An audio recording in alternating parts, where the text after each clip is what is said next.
बिस्मिल्लाहिर्रहमानिर्रहीम। अस्सलाम वालेकुम students, I am Mohammad Fuad Malik और आज जो हमने चैप्टर स्टार्ट करना है दैट इज चैप्टर नंबर 8 और चैप्टर का नाम है वेव्स। तो आइए देखते हैं। जी स्टूडेंट्स, जब भी हम वेव्स की बात करते हैं तो हमारे जहन में एक ही ख्याल आता है कि सूरज की ग्रेविटेशनल फोर्स की वजह से प्रोड्यूस होने वाली समंदर की लहरों को वेव्स कहा जाता है। लेकिन डेली लाइफ में भी वेव्स का बहुत ज्यादा अमल दखल होता है। अगर हम बात करते हैं कि हम किसी आवाज को किस तरह से सुन सकते हैं, तो देखिए कि हमारे पास एक सोर्स ऑफ साउंड है जो कि साउंड प्रोड्यूस कर रहा है। साउंड हमारे कान तक किस तरह से पहुंचती है, that is in the form of wave. ये वेव्स की फॉर्म में पहुंचती है।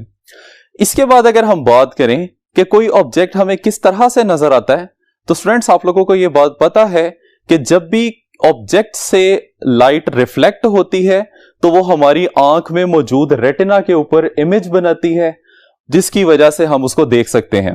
तो रिफ्लेक्टेड लाइट हमारी आंख तक पहुंचती है तो ये भी क्या होती है, एक किस्म की वेव होती है। इसके अलावा अगर हम बात करें तो सेल फोन के लिए जो सिग्नल्स होते हैं या टेलीविजन प्रोग्राम के लिए जो सिग्नल होते हैं वो भी पर्टिकुलर वेव्स होती हैं। तो इस वजह से हम कह सकते हैं कि वेव्स का डेली लाइफ में बहुत ज्यादा यूज होता है। अब स्टूडेंट्स देखिए, वेव्स को अगर आपने डिस्क्राइब करना है तो इसको हम किस तरह से डिस्क्राइब करेंगे, उसके लिए एग्जांपल देखिए। हमारे पास दो ऑब्जर्वर हैं ए एंड बी। अभी दोनों इनिशियली एक स्ट्रिंग को रेस्ट पोजीशन में पकड़ के खड़े हुए हैं। अगर ऑब्जर्वर ए स्ट्रिंग को एक जर्क देता है तो जर्क देने की वजह से स्ट्रिंग में एक पल्स प्रोड्यूस हो जाती है और यह पल्स हमें ऑब्जर्वर बी की तरफ जाती हुई महसूस होती है।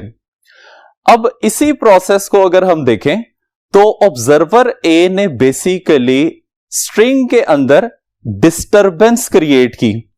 अब जब ऑब्जर्वर ने डिस्टरबेंस क्रिएट की तो यह डिस्टरबेंस एनर्जी और मोमेंटम को ऑब्जर्वर ए से दूर लेके जा रही है और इसकी वजह से जैसे ही यह पल्स ऑब्जर्वर बी के हाथ पे पहुंचती है तो वहां पे उसके हाथ को एक झटका लगता है। इस वजह से हम कह सकते हैं कि वेव बेसिकली एक डिस्टरबेंस होती है जो कि एनर्जी और मोमेंटम को ट्रांसफर करती है।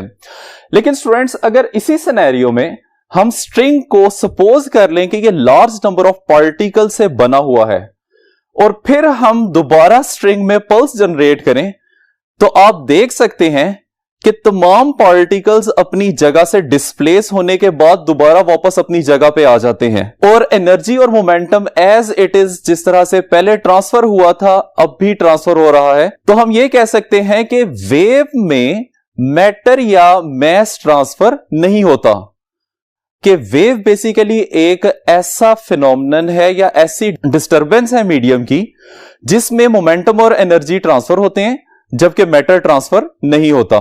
तो आइए अब इसकी डेफिनेशन लिख लेते हैं। वेव इज बेसिकली डिस्टरबेंस होती है, तो हम लिखेंगे द डिस्टरबेंस और mechanism by which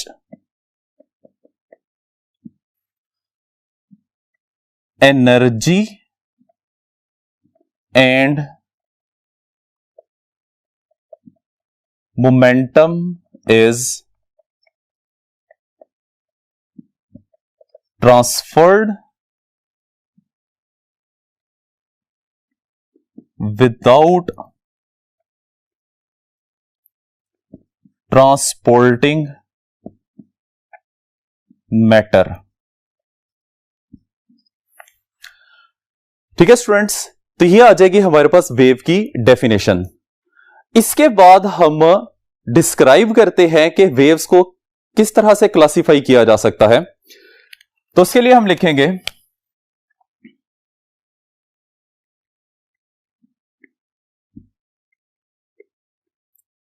classification of waves. Students, wave basically दो तरह की होती हैं। नंबर 1 जिनको हम कहते हैं प्रोग्रेसिव और ट्रैवलिंग वेव्स, और सेकंड टाइप होती है जिनको हम नाम देते हैं स्टेशनरी और स्टैंडिंग वेव्स। अब स्टूडेंट्स हम बारी बारी इन दोनों वेव्स को डिस्क्राइब करेंगे। तो पहले हम डिस्क्राइब करते हैं प्रोग्रेसिव या ट्रैवलिंग वेव्स को। इसके लिए एग्जांपल देखिए, हमारे पास वही दो ऑब्जर्वर हैं ए और बी, जिन्होंने एक स्ट्रिंग को पकड़ के रखा हुआ है, और यहां पे फिर से हम स्ट्रिंग को कंसीडर करेंगे कि ये लार्ज नंबर ऑफ पार्टिकल्स का कॉम्बिनेशन है। अब अगर ऑब्जर्वर ए इसमें उसी तरीके से एक पल्स जनरेट करता है, तो हम देख सकते हैं कि इस पल्स या डिस्टरबेंस की वजह से स्ट्रिंग के अंदर मौजूद तमाम पार्टिकल्स डिस्प्लेस हो रहे हैं या मूव हो रहे हैं। तो इस तरह की वेव जिसमें हर एक पार्टिकल मूव करता है या डिस्प्लेस होता है, इस तरह की वेव को हम क्या नाम देते हैं? प्रोग्रेसिव वेव या ट्रैवलिंग वेव का नाम देते हैं। तो आइए अब इसकी डेफिनेशन लिख लेते हैं।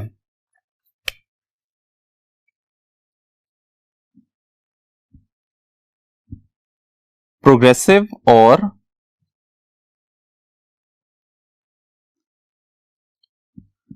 Travelling waves.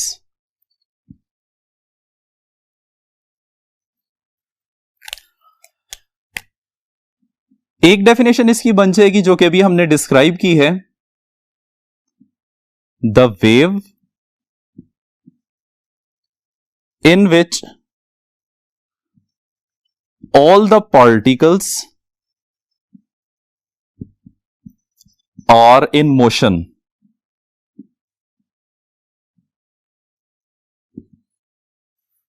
इसको हम क्या नाम देते हैं? प्रोग्रेसिव वेव का नाम देते हैं। लेकिन स्टूडेंट्स, अगर हम इसी एग्जांपल को दोबारा देखते हैं तो हमें यह बात भी नजर आ रही है कि एक ऐसी वेव जो कि एनर्जी और मोमेंटम को ट्रांसफर करती है in moving away from the source of disturbance. और यहां पे सोर्स ऑफ डिस्टरबेंस क्या है? यहां पे ऑब्जर्वर ए को हमने सोर्स ऑफ डिस्टरबेंस कंसीडर किया हुआ है, ठीक है। या हम इसको इस तरह से भी कह सकते हैं, चूंकि ये वेव सिंगल डायरेक्शन में या फॉरवर्ड डायरेक्शन में मूव कर रही है, तो इसको इस तरह से भी डिस्क्राइब किया जा सकता है कि एक ऐसी वेव जो कि रिफ्लेक्ट नहीं होती, उसको भी हम प्रोग्रेसिव या ट्रैवलिंग वेव्स का नाम देते हैं। तो इसकी डेफिनेशन अब लिखते हैं।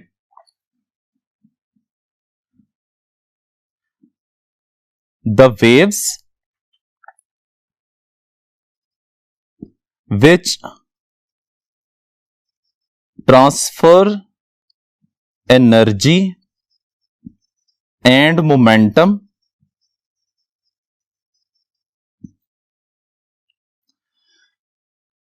in moving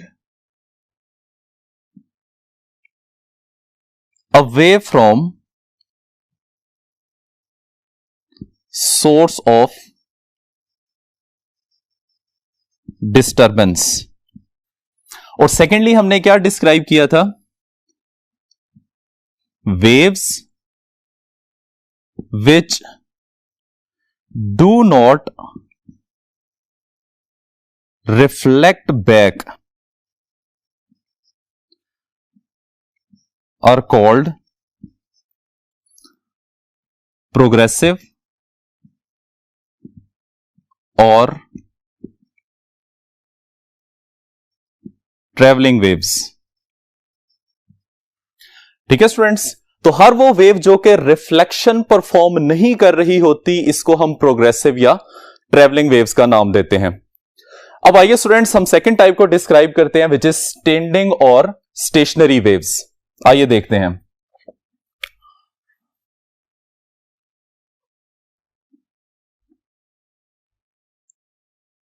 स्टेशनरी और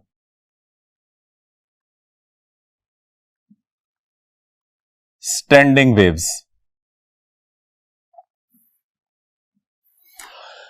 स्टूडेंट्स, इसके लिए एग्जांपल देखिए कि हमारे पास एक स्ट्रिंग है जिसको हमने दोनों साइड से फिक्स सपोर्ट के साथ बांधा हुआ है और इनिशियली ये रेस्ट पोजीशन में है। अब अगर हम स्ट्रिंग के सेंटर से प्लग करके इसको रिलीज करते हैं तो इसमें एक वेव प्रोड्यूस हो रही है। आपको पता चल रहा है कि जिन 2 पॉइंट से आपने स्ट्रिंग को बांधा हुआ है उन 2 पॉइंट्स के ऊपर पार्टिकल्स मूव नहीं कर रहे। तो इसी तरह से हम कह सकते हैं कि एक ऐसी वेव जिसमें कुछ पार्टिकल्स मूव नहीं करते उसको स्टेशनरी या स्टैंडिंग वेव कहा जाता है। इसी प्रोसेस में देखिए, अगर हम वेव के सेंटर से प्लग करते हैं तो इस सिचुएशन में हमारे पास 2 लूप्स बन रही हैं और अब इन दोनों लूप्स के दरमियान में ये सेंट्रल पॉइंट O जो आपको नजर आ रहा है ये भी मूव नहीं कर रहा।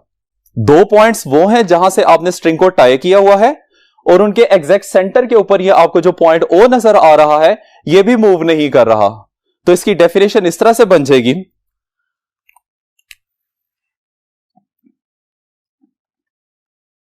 The waves in which some particles do not move are called stationary or standing waves।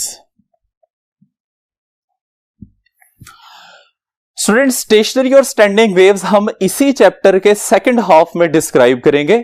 फिलहाल हमने प्रोग्रेसिव या ट्रैवलिंग वेव्स को डिस्क्राइब करना है, तो आइए अब उसकी डिटेल्स देखते हैं।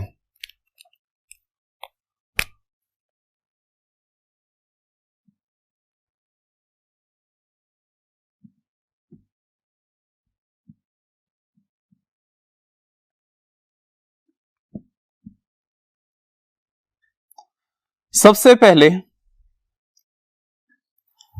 इनको किस किस टाइप में क्लासिफाई किया जाता है, तो स्टूडेंट्स इसकी फर्दर 2 टाइप्स होती हैं। एक को हम नाम देते हैं इलेक्ट्रोमैग्नेटिक वेव्स और दूसरे को हम नाम देते हैं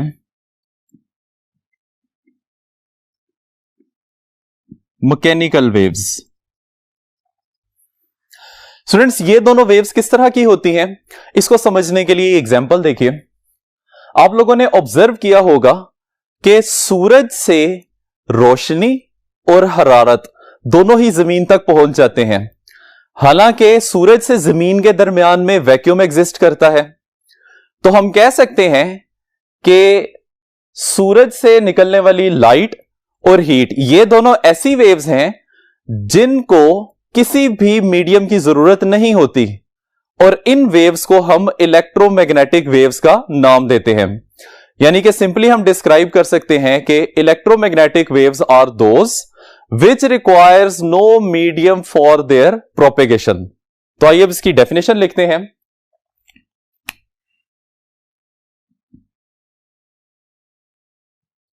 electromagnetic waves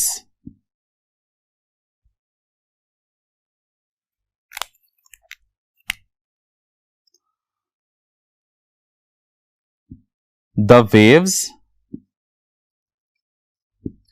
which require no medium for their propagation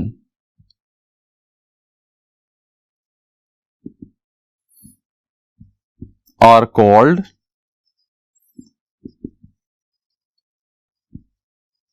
electromagnetic waves। और इसकी स्टूडेंट्स एग्जांपल क्या बन जाएंगी, इसमें हम लिख सकते हैं कंप्लीट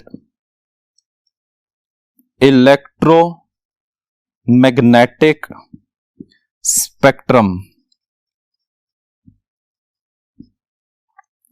जिसमें गैमा रेज आ जाती हैं, एक्स रेज आ जाती हैं और अल्ट्रा वायलेट आ जाती हैं, एंड सो, ठीक है। इनको हम क्या नाम देते हैं? इलेक्ट्रोमैग्नेटिक वेव्स का नाम देते हैं। अब हम दूसरी टाइप को डिस्क्राइब करते हैं। इसकी डिस्क्रिप्शन के लिए स्टूडेंट्स दोबारा से यही एग्जांपल देखिए। सूरज से हमें लाइट और हीट तो मिल ही रही है, लेकिन सूरज पे लाइट किस तरह से प्रोड्यूस होती है? हमें यह बात पता है कि सूरज की सरफेस के ऊपर बहुत ज्यादा धमाके होते हैं फिशन और फ्यूजन रिएक्शंस की वजह से, लेकिन हमें उसमें से किसी भी एक धमाके की आवाज सुनाई नहीं देती। इसका मतलब है कि साउंड वेव्स एक ऐसी वेव्स हैं जिनको प्रोपेगेट करने के लिए किसी मीडियम की जरूरत होती है। अब सूरज से जमीन तक जिस तरह से हम पहले बात कर चुके हैं कि कोई भी मीडियम नहीं होता जिसको हम वैक्यूम कहते हैं, तो यही वजह है कि उस वैक्यूम की वजह से उन धमाकों की आवाज अर्थ तक नहीं पहुंच सकती। तो इस तरह की वेव्स को हम क्या नाम देते हैं? मैकेनिकल वेव्स का नाम देते हैं। तो आइए इसकी डेफिनेशन लिख लेते हैं।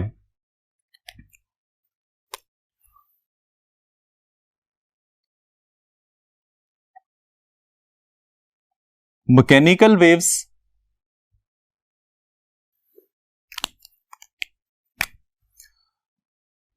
कहता है the waves which require medium for their propagation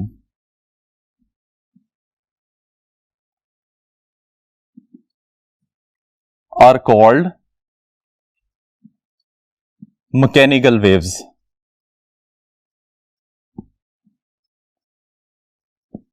और इसकी एग्जांपल्स क्या आ जाएंगी? इसकी एग्जांपल में आ जाएंगी वेव्स इन स्ट्रिंग,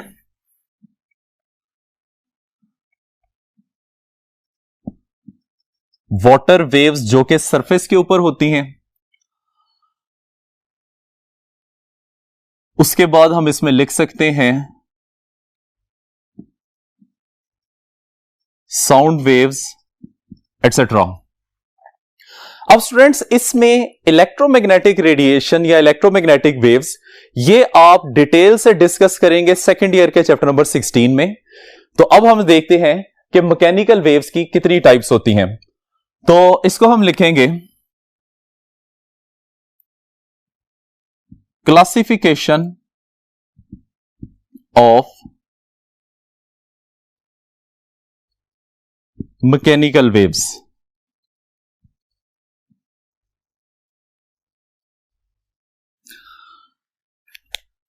इसकी दो टाइप्स होती हैं। Number 1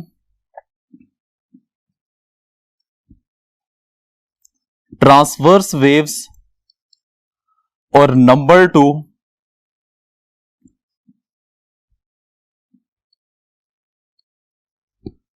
longitudinal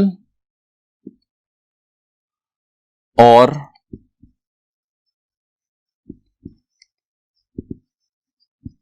compressional waves. अब स्टूडेंट्स ये ट्रांसवर्स वेव्स क्या होती हैं, इसको समझने के लिए ये एग्जांपल देखिए। फर्ज कर लें कि हमारे पास ये एक लूज लॉन्ग स्प्रिंग है जिसको स्लिंकी स्प्रिंग भी कहा जाता है। हमने इसको एक साइड से रिजिड सपोर्ट के साथ बांध दिया है, जबकि दूसरी साइड से ये एक ऑब्जर्वर के हाथ में है। इनिशियली ये रेस्ट पोजीशन में है। अगर हम इस स्लिंकी स्प्रिंग का टॉप व्यू देखें और ऑब्जर्वर इसमें अपने हाथ को लेफ्ट राइट मूव करते हुए पल्सेस जनरेट करना शुरू कर दे, तो इसमें आपको नजर आ रहा है कि disturbance of particle of spring वो वेव की प्रोपेगेशन के परपेंडिकुलर है, जबकि वेव हमें फॉरवर्ड डायरेक्शन में मूव करती हुई नजर आ रही है। तो इस तरह की वेव जिसमें मीडियम के पार्टिकल की डिस्टरबेंस वेव की प्रोपेगेशन के परपेंडिकुलर हो, उसको हम क्या नाम देते हैं? ट्रांसवर्स वेव का नाम देते हैं। आइए अब इसकी डेफिनेशन लिख लेते हैं।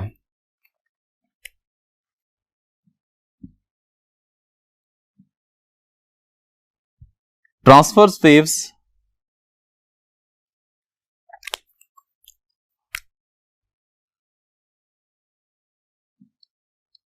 the waves in which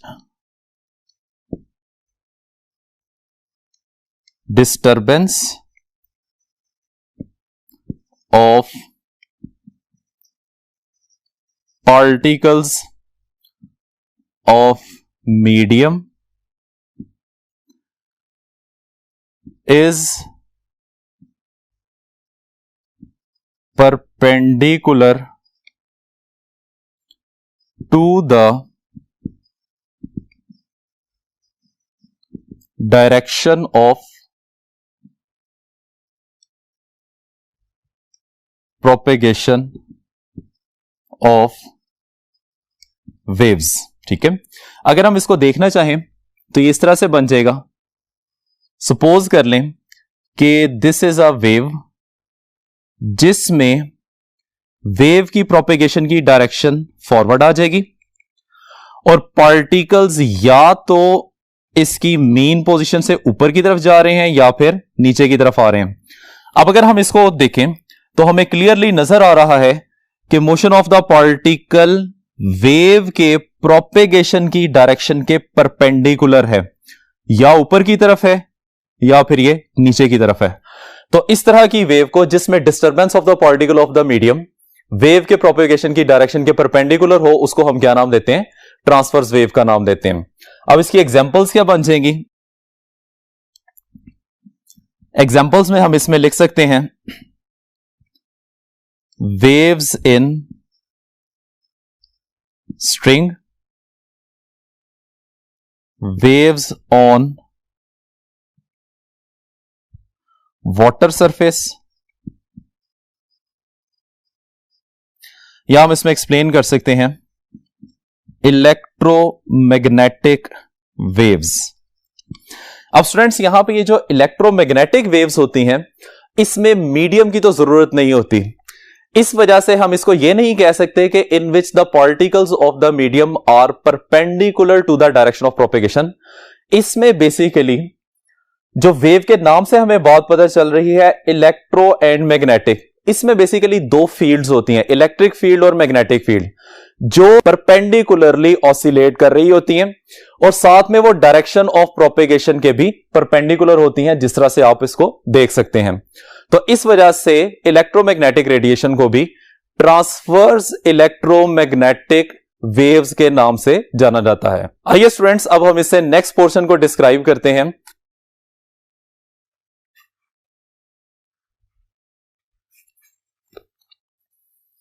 ji students, next waves हैं हमारे पास लॉन्गिट्यूडनल वेव्स और कंप्रेशनल वेव।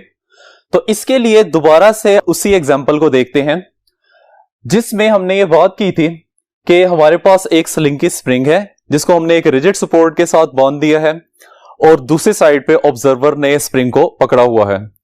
फिर हमने इसका टॉप व्यू देखा था और अब टॉप व्यू में जब आपने इसके अंदर पल्सेस जनरेट करनी है तो वो अपने हैंड को लेफ्ट राइट करके नहीं जनरेट करनी, जबकि बैक एंड फोर्थ की तरह इसमें पल्सेस जनरेट करनी है।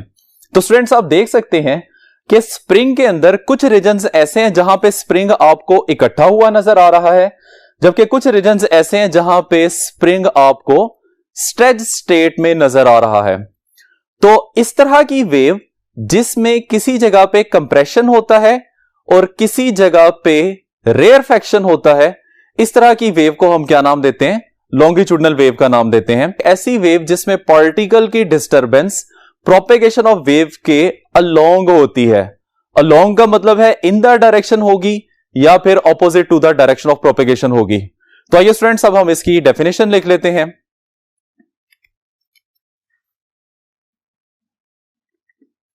The wave in which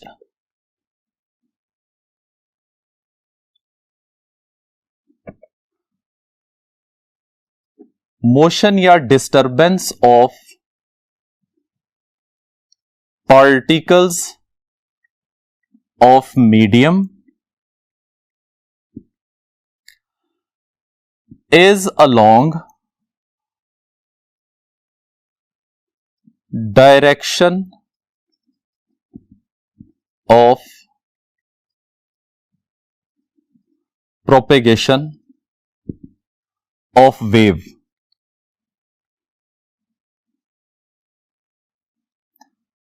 is called longitudinal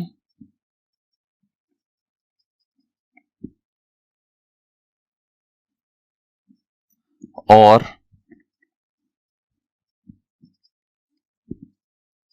compressional waves. अगर हम इसको देखें तो ये वेव्स इस तरह से बनती हैं,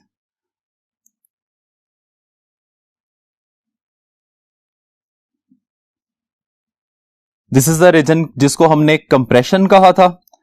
इसके बाद फिर आ जाता है रेयरफैक्शन, फिर आ जाएगा कंप्रेशन और फिर इसके बाद आ जाएगा रेयरफैक्शन। ठीक है, तो स्टूडेंट्स इस तरह की वेव को हम क्या नाम देते हैं? लॉन्गिट्यूडनल और कंप्रेशनल वेव का नाम देते हैं। अब इसमें याद रखिएगा कि जिस जगह कंप्रेशन होता है वहां पे प्रेशर की वैल्यू भी ज्यादा होती है और वहां पे टेम्परेचर की वैल्यू भी ज्यादा होती है, और जिस जगह रेयरफैक्शन होता है वहां पे प्रेशर की वैल्यू भी कम होती है और कॉरेस्पॉन्डिंग टेम्परेचर की वैल्यू भी कम होती है।